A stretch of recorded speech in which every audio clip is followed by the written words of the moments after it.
shoulder there. Yeah, kind of. Yeah. I do it on purpose. A lovely touch. Now you can get one over on us and tell us what it feels like to win a World Cup. No, it's a fantastic feeling. Obviously, for me, I think having won nearly everything, I think it's the moment where you feel the most special. You feel fortunate to be up there lifting this prestigious trophy. Not many players, have been lucky enough to be in that situation, and for me, it's the top that you can get in football. You came on in the final, you made all the difference to have an assist as well. I mean, you've had many assists in your career, but this one's so special. Definitely the most special one, the most important. And I was thinking of shooting there, but thank God I didn't. And very, very important goal. Lovely pass. Yeah. Iniesta's not bad either, is he? He's still going, his 4th World Cup. And it's interesting, Cesc, that you played in 6 major tournaments, of course, for Spain. You won everything with the national side, but you never got a look in under Lopetegui. Perhaps if he got sacked a couple of months ago, you might have had a chance. Maybe, you never know, never know. No, I spoke to him at the beginning of last season. When Conte first came to Chelsea, I wasn't playing at all. And he just wanted to try and give opportunities to the younger players who he worked with, under 21s and under 19s. And fair play to him, they did well. They've been playing well for 2 years. They qualified in style, and they deserve the opportunity as well. I just had to wait and keep working. What do you make of what happens this week? It's been quite extraordinary, isn't it? I mean, this is the Spanish team, one of the favourites for the tournament, in chaos. Yeah. It's been a strange couple of days. We don't really know exactly what happened 100%, but Julen signed a new contract not even 2 weeks ago. And then all of a sudden he signs for Real Madrid, and getting everyone by surprise. And then what happened in the next 24 hours is just something that I still don't know exactly what happened, but I find it a bit strange. Do you think it was the right decision to sack him at this point? Well, from a player's point of view, I think maybe not, because you want stability. You are about to play a big game in the biggest stage, and you want the less problems as possible in your head. But I believe in the mentality of these top players. They've been playing together for a long time now. They know each other well. They've been working for 2 years. They know exactly what they want. I think Hierro already said that he will not change many things, so it's up to them. I think from the Spanish FA point of view, I admire the decision. I think it was ruthless. I think it's about principle. I think it was the correct decision because they were put in an impossible situation. But from the team's point of view, we're about to find out over the next 2 or 3 weeks whether it's going to work against them, and you would think it has to have a negative effect somewhere along the line. I think it's got the possibility to work as a positive. I think you've got experienced players in there. I think Hierro is a very calm and cool and collected individual. I think it's important, it's pivotal how he approaches it. Make it something that they can work towards them for a positive for them. I can't believe the ignorance of Real Madrid, if I'm honest. It's a great football club, great history, but the ignorance to be able to go out there and announce this on the eve of a World Cup, puts himself on a pedestal above the national team. I'm gobsmacked about that. Yeah, it's quite an extraordinary tale for Portugal, of course. It's got to be good news for Ronaldo.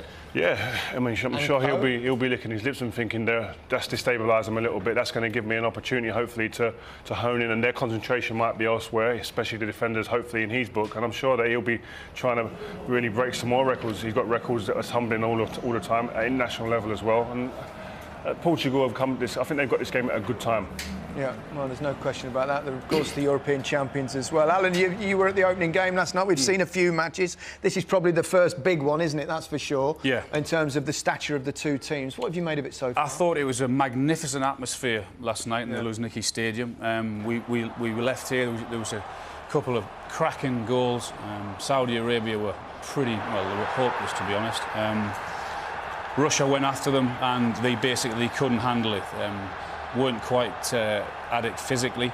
Brilliant finish there. But just from leaving here the studio and going on the metro to the stadium and speaking to the fans, mixing those with fans, a little story about the 3 generations of a family: the granddad, the son, and the grandkids, flown all the way in from Peru. They've all got their kits on. 12.5 hours to Amsterdam, another 3.5 hours. They haven't even got tickets. They've saved for 2 years to be here. They've come here to stand in the fan fest, which I think sums it up after these 3 or 4 days. I think it's been absolutely fantastic. I think more importantly, Alan Shearer on the Metro. It's unbelievable, isn't it? First time in 25 years. Unbelievable. And even more importantly, Alan Shearer sat next to Putin there. We'll come back to Spain shortly, but 2 games have been played today already. We begin with Egypt versus Uruguay.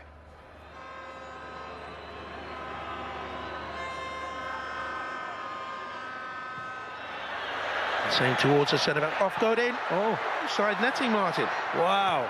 It's a really poor miss, isn't it, from there?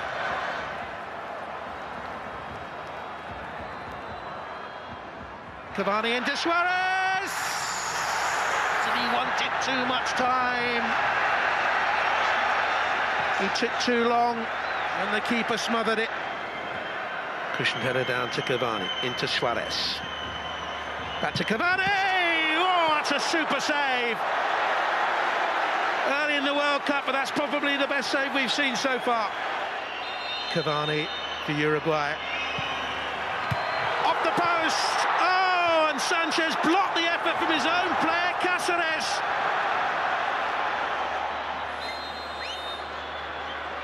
Egypt are wobbling. They've won it, Uruguay! Right at the death. It's Jose Jimenez. And it could be Uruguay's first opening game victory in a World Cup final since 1970. So, late drama. Uruguay are second in Group A behind Russia on goal difference, of course. The hosts play Egypt next.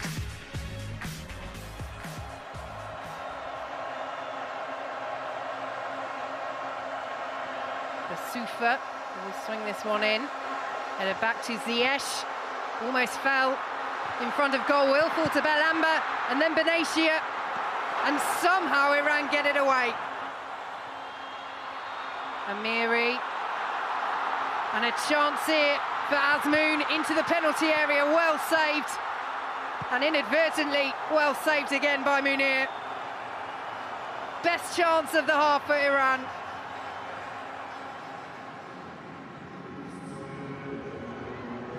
Bit of space for Belhanda if it will drop to him. Fired in by Ziyech. Ziyech hits it so well. Haji Safi's free kick. And it's in!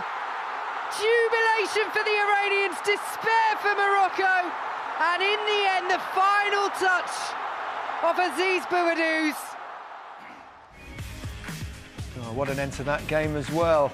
And here is the group. It is also featured with Spain and Portugal, of course, which we'll be watching shortly. Meanwhile, England have been training today at their base in Repino ahead of Monday's opening game against Tunisia. Gabby Logan will be with the team throughout, and we can hear from her now. Well, Gabby, it seems to have been a very smooth build-up. The only concerns seem to have been surrounding Marcus Rashford's fitness. Can you tell us how he is? Well, I'm delighted to tell you, Gary, that he was back at training today. All 23 players were at training, so Gareth Southgate has a fully fit squad. And perhaps Marcus Rashford's few days off training for that knock on the knee have taken away maybe one of the dilemmas and decisions he had to make. He said about Marcus Rashford after the Costa Rica game, he'd given him something to think about. His performance was so good. But after you've missed a few days training, perhaps that just pushes him back a little bit. And Raheem Sterling, who's been in the box seat all season, might be breathing a little bit easier. Well, they do seem to be a bunch of happy campers, and in particular there seems to be a new, fresh approach, particularly towards the media. Would you say that's the case? Absolutely. Today you saw an example where the media in the centre they have here at the Cromwell Hotel have a bowling alley, they play darts, there's a pool table, and the players all come in there for their press. And they've developed a darts competition between the player of the day and a nominated member of the press. Today it was David Ornstein of the BBC who played against Jordan Pickford. You can see the results of that on the iPlayer. Only joking. It was in fact Pickford who won. It's players 2, press 0 at the moment when it comes to darts. But that all adds, I think, think, to an air of openness. And the philosophy is, if the players are happy, if they're relaxed, they're going to perform better. So everything that Gareth is doing is related directly to performance on the pitch. And, you know, when you think about his interest in other sports, he's looked at the NFL, he's looked at the Marines, other organisations, you can't help but use the phrase marginal gains, you know, getting those extra 1%. And I was talking to some of the backroom staff yesterday at the training ground, and the expression creating a family was used. And I think it's quite a good analogy, because if this England team is going to prosper at this World Cup, they're going to have to be adaptable, they're going to have to be flexible, look out for each other on the pitch, which families do, always have each other's backs, no matter how annoying they might be at times. Thank you, Gabby. Won't be long before the press are throwing the darts at the players. Just kidding, let's hope none of us are throwing them. England's opening match against Tunisia will be live on BBC One on Monday. Coverage begins at 6:15.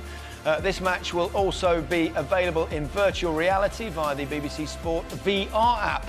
The real Alan Rio and Frank Lampard will join us in the studio, and there'll be more on England at half-time when Gabby speaks to Raheem Sterling. Back to tonight, though. Here's how the two teams line up. In goal, Patricio earns a 70th cap for Portugal. Fonte is preferred to Alves in the centre of defence alongside Pepe. Manchester City's Premier League winner Bernardo Silva starts in midfield. And in attack, Valencia's Guedes gets the nod over Andre Silva to partner, you know who, Ronaldo. As usual, David De Gea will start in goal for Spain. Carvajal is out with a hamstring injury sustained in the Champions League final and is replaced by Real teammate Nacho. In midfield, Iniesta starts in a fourth World Cup. And Costa will be aiming to improve on his 2014 campaign when he failed to have a shot on target in 126 minutes. Well, there is Fernando Hierro. He featured in 4 World Cups for Spain and was the Spanish FA's sporting director. Well, he was until Wednesday. It's been quite a week, as Kelly Cates reports. It's been called the biggest crisis in the history of Spanish football. But when the team touched down in Krasnodar 1 week ago, all seemed rosy for La Roca. One of the tournament favourites, they were unbeaten in 20 games under coach Julen Lopetegui, who stepped off the plane flanked by Football Federation President Luis Rubiales and captain Sergio Ramos. Those smiles wouldn't last. Real trouble lay ahead. En un mundial nadie va a vivir de lo que ha hecho en el pasado. Y no miramos para atrás, miramos para lo que tenemos que hacer, para adelante, y nadie va. Unbeknownst to anyone, Lopetegui had been approached by Real Madrid, who wanted him to replace Zinedine Zidane.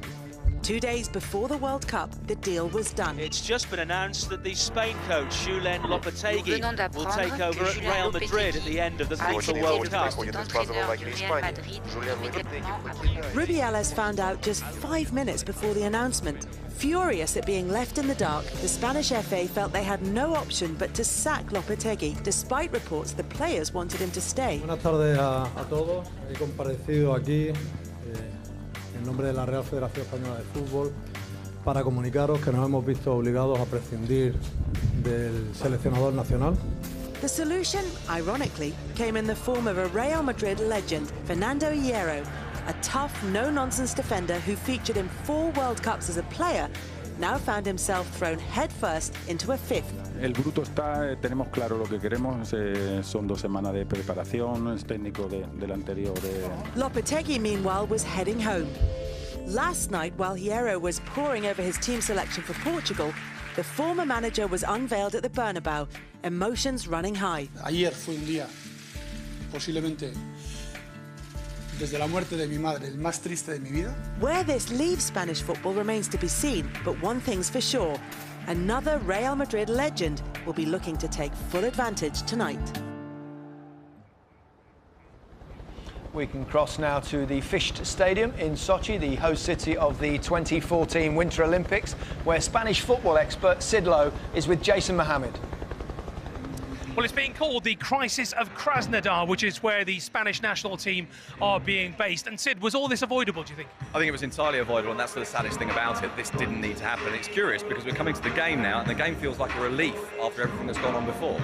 I've just walked past the tunnel and I've seen the Spanish delegation. You would never think they are about to take on Portugal in a massive World Cup clash. Lots of groups huddled together. It's obviously on their minds. Of course it is, and it's been on their minds all the way through this process. And you know, I mean, even in very, very basic terms, you can look at this and think to yourself, well, how much have they slept? The president of the federation admitted that he'd had gastroenteritis, he hadn't slept at all, that he's really struggled through this, and he's only been in the job for 3 weeks. It's quite a start for him. Sergio Ramos, was he putting a brave face on things last night at the press conference? Up to a point, I think he was, but not entirely. I actually think the point that he made was quite right, and it was about trying to bring people back on board. That comment at the end when he said, look, this is like a funeral parlour. We're playing the World Cup tomorrow, and that was the reminder, I think, that everyone needed, that it comes back to the football. But of course, the reason the crisis has been so intense is because it was just 2 days before the World Cup started. You cover Spanish football. How much of this is politics between Real Madrid and the Spanish FA? That's what's come later. That's not what started this. What started this, of course, was the timing, the way in which it was managed was particularly bad, I think, from Real Madrid, but also actually up to a point from the Federation. But from that moment on, then, of course, those political elements came into it. And there was a significant element, I think, of hurt pride and of the Federation president having to stand up and say, right, I'm going to take control of this. And, of course, then Real Madrid reacted in kind. Sid, thank you very much indeed. Gary, it's been a chaotic 48 hours for the Spanish national team. Well, it most certainly has, hasn't it? Let's concentrate on the football. We'll look ahead to the game now. Let's start with Costa, a centre-forward of kind of your ilk in many ways, Alan. A very physical player. Didn't quite perform 4 years ago. Can Spain bring out the best? Well, you mentioned it just a minute ago about he didn't have a shot on target in the games he played 4 years ago. And to get the best out of Costa, he's best when he's angry, he's snarling, he's up against defenders, and he's horrible to play against when he's running in behind and balls are being crossed in. But on these occasions here, just if you just keep an eye on him, he goes towards the ball. He doesn't get the ball. He gets frustrated. We all admire the way Spain play because it's brilliant on the eye, but it sometimes doesn't get the best out of the centre forward, out of Costa, and he can get very frustrated at times. He goes short there. The ball eventually comes to him again. He goes short and then goes long. He doesn't get it. It eventually goes out to the right-hand side, and if you keep an eye on him, when I say frustrated, you can see his arms in the air because the ball doesn't come into the box. He wants the ball crossed into the box. He wants the ball played in behind, so he's up against defenders because when it does, then that's when he's at his best. That's when he's got to finish these off now, because they're a great match, I think, if they can just mix it up a little bit and keep on their passing game, but keep on looking forward for him, and they're going to have to do that if they want to get the best out of him. Cesc, you were part of that squad, of course, 4 years ago when it didn't quite happen for him. Do you agree with what Alan says, or? Yeah, I think Diego has always played in teams with different style to what we see with the Spanish players, and sometimes he was telling me and talking to me about it that he gets frustrated because the good thing about Diego is that, because I played with him for 3 years, is that his runs are normally very, very good. The timing of his runs are nearly perfect, so it's up to the midfielder to see it or not. Do you think the team needs to adapt to him, or does he need to adapt to the team? He definitely needs to adapt to what we've been doing for so many years, but it is true that sometimes we could use him much more than what we do. I think it was vital for your team when you played together. You had the telepathy between each other, where you play the ball, he'd make them runs. It doesn't seem like they've got licence in this team and the style that they play to be able to play them balls as direct as you would have at Chelsea, and that's frustrating for him, I'm sure, as a number 9. Yeah, it probably is. One thing Lopetegui did do, he was kind of brought through a lot of the young players that he worked with at under 21, under 19 level, and one of those players was, of course, the excellent Isco that plays so beautifully at times for Real Madrid. Yeah, probably. I think since Iniesta, he's the most talented player that has come into the Spanish football. What I like about him is that he's very anarchic. He's everywhere. He runs. He always gets into dangerous positions. I mean, the last 2 years especially, he's grown up a lot. You know, he's making a big difference for club and country. He's starting to score goals, big goals, which is something that maybe he was lacking.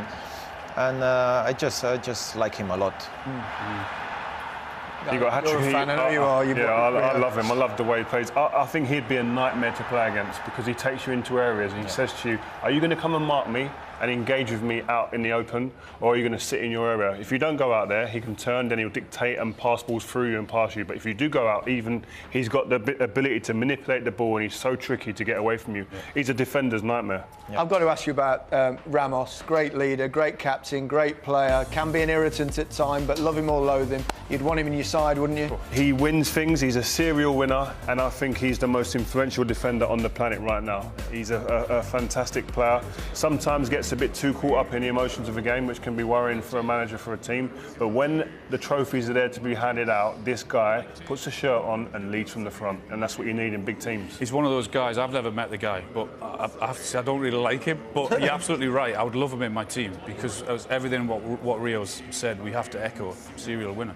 He's all-round good egg, isn't he? He's a winner. In other words, move on. There speaks the Barcelona man.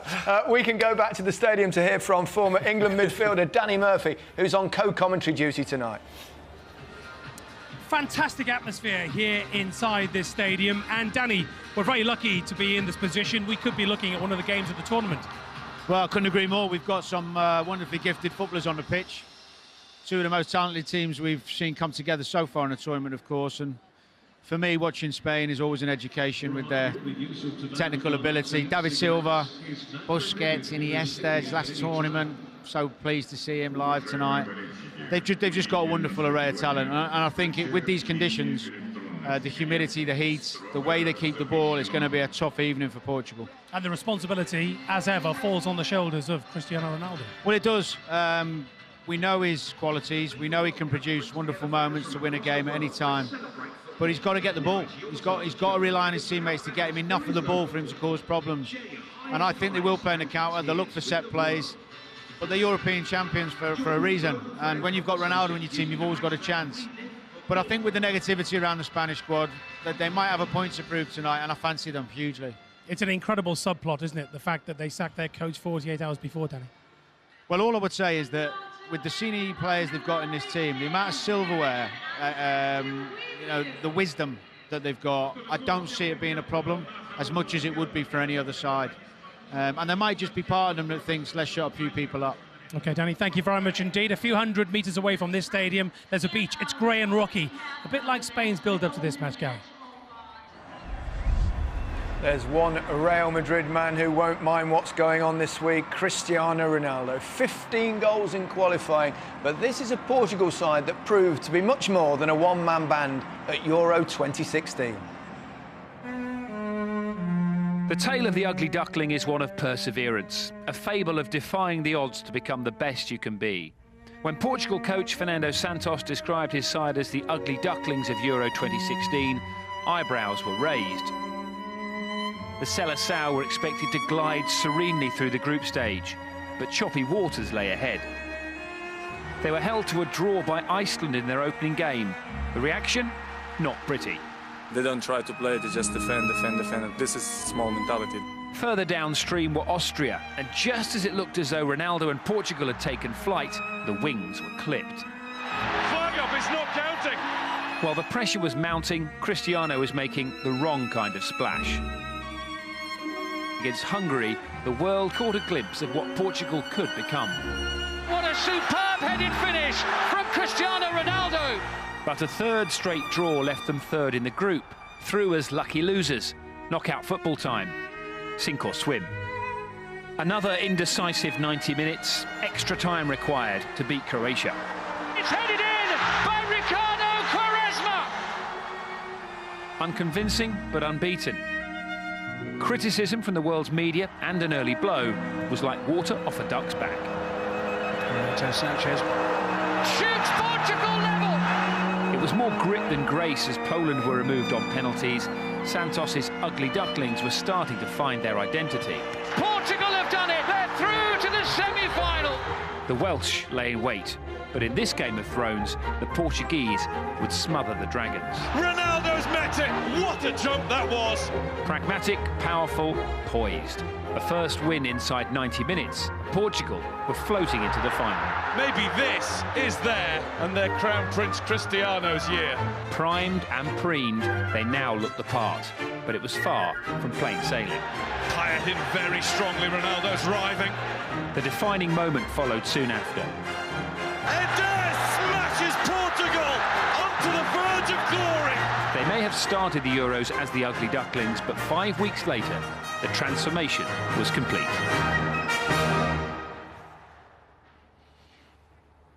Well, not such a great day for Cristiano today. According to reports in Spain, Ronaldo has reached a deal with Spanish tax authorities to serve a 2-year suspended prison sentence and pay an €18.8 million fine in a tax evasion case. He's accused of evading €14.7 million in taxes. He might need the win bonus.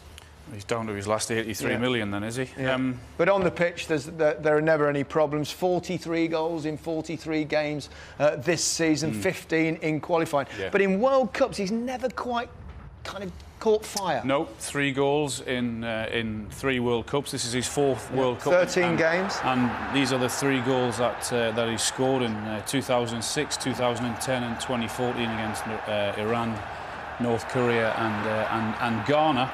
And if he scores in this World Cup, he'll be only the 4th person to do so. But the stats, other than World Cup goals, are just ridiculous around him. He's 33 now, so it's probably going to be his last World Cup, and he'll be desperate to make an impact. He's won almost everything. Will it be his and Portugal's time this year? But he's just incredible. 151 caps, 81 goals. I mean, the list goes on and on and on. Staggering. He'll probably put everything to right in this World Cup. But we can kind of demonstrate that the conversion rates of all the top conversion rates in the history of the World Cup, and he's right down the bottom. Oh, look! Who knew? Who knew? How long you had that planned? About 12 months. Nothing to do with me. The producer just came up with it. To be perfectly honest, I had no idea. Yeah. Obviously, Rio. Ronaldo, I mean, we've talked about him many times. I feel like a fanboy, if I'm honest, the way I talk about him. But I think what you try and reiterate to people is that he is just a ridiculous professional. Yeah. Take the talent and put that to one side. You can have so much talent. The mentality is key to everything about Cristiano Ronaldo. To sustain that level for so many years, across 10, 12 years, all these 5 Ballon d'Ors, winning all these trophies that he's got. To do that, you need a particular mentality, the drive, the determination to year on year try and improve. That's what sets him apart. That's what makes him special. I remember speaking to Sir Alex about him a couple of years ago, and he said he's the best professional he's ever had, and everything is programmed at different stages in his career. The way he works, his attitude, everything is so programmed. He was the first person I saw employing nutritionists, a doctor, a personal physio, a chef. They came and lived in his house more or less. He lived up the road from me, a couple of doors up. Going to his house, it was like a carnival of people walking around. I used to think, wow, what's going on here? Yeah. But he invested in himself to become the best in the world, and he left Manchester United as the best player in the world. Well, whatever he did, it worked. Interestingly, the Portugal national side, since the Euros, winning the Euros, they've kind of discarded 10 players and they've changed things around a little bit.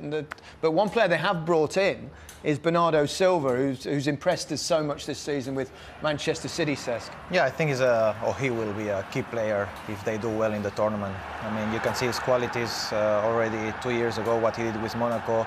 He was the difference in that team, and I think with Pep, he's grown up a lot. You know, he can play inside, outside, and it's this type of player that, a bit like Messi, you know what he will do. He likes to come inside and score goals or make the final pass, but you try to avoid it, but it's difficult because he does it very well, sharp, and he will be a top player for them if they want to do well. He'll certainly improve them, won't he? At the other end of the pitch, one of the old boys, Rio, Pepe. Yep. Tough old character. Yep. He's Marmite. Some love him, some hate him, but the guy gets it done defensively. I think in the Euros he was pivotal in the final, man of the match performance.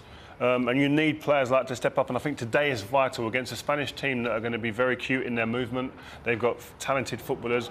You need experience in your back line. He's someone who marshals that back line as well as anyone, and he knows how to win in big games. And this is a World Cup first game. Nerves will be high. I'm sure he'll be that calming influence among that back four. Yeah, expectant crowd there, ready this evening in Sochi. There are the two teams. What do you expect to happen, Alan? Who's going to win this one? I'm going to go for a score draw, Gary. I'm going to go for 1-1. Yeah. Cesc, how do you see it going? Can Spain do it despite everything that's happened this week? Yeah, I believe in this group. I believe in these players. I'm going for a Spain win. I'm going to go for a Spain win, galvanised by what's gone on in the last couple of days, and push them to a victory over a good Portugal team. OK, we'll find out shortly. Let's head over to the Fish Stadium. Here's hoping the action keeps us all hooked. Your commentators...